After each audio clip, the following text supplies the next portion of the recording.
So moving on to question number 2, how can homeowners prioritize their renovation projects to maximize the return on their investment? That's a great question.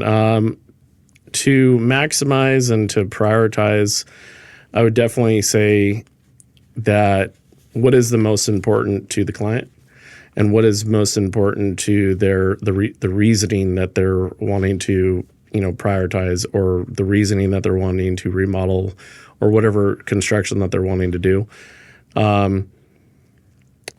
Priorities wise, I would probably say that if as far as the rooms go, what are the most important rooms that we're going to be touching? Kitchens, bathrooms, living rooms, whatever, even additions, comparatively to bedrooms, like the children's bedrooms or the guest bedrooms is the as far as priority goes, what the level of resale is also as well. So kitchens, master bathrooms, hallway bathrooms, dining areas, the first floor would be kind of top on that list.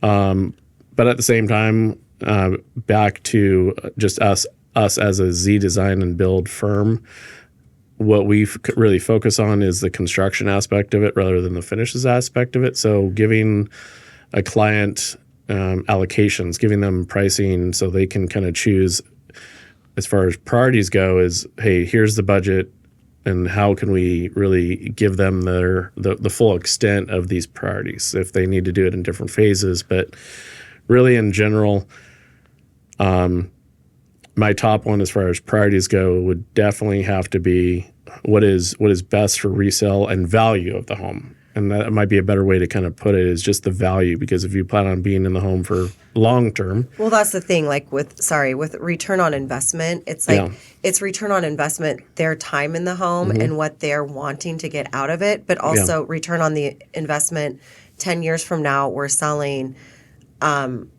Return on investment can mean so many different things, right? Oh, yeah. 100%. Yeah, because, as far as return on investment goes too, is the fact of, where do you spend a lot of time in your home? And a lot of people, especially in the last, few years with, the epidemic and whatnot, that people were working from home and still are working from home more often, is really, if they have their office space that they've turned from a bedroom into it, and they're like, I'm here, 40 hours a week.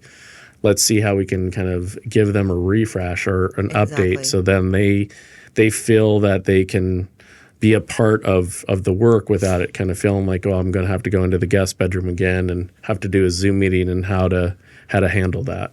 Absolutely.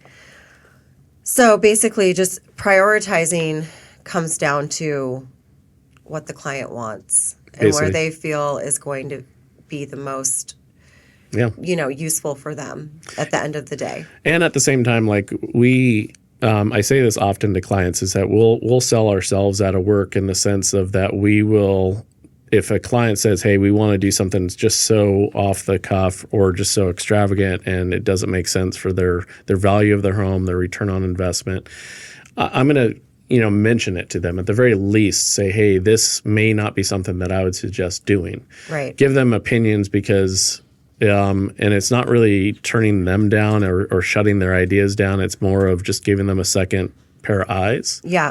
To kind of give that visual, and a lot of our clients really appreciate and respect that. And 100%. It really just gives.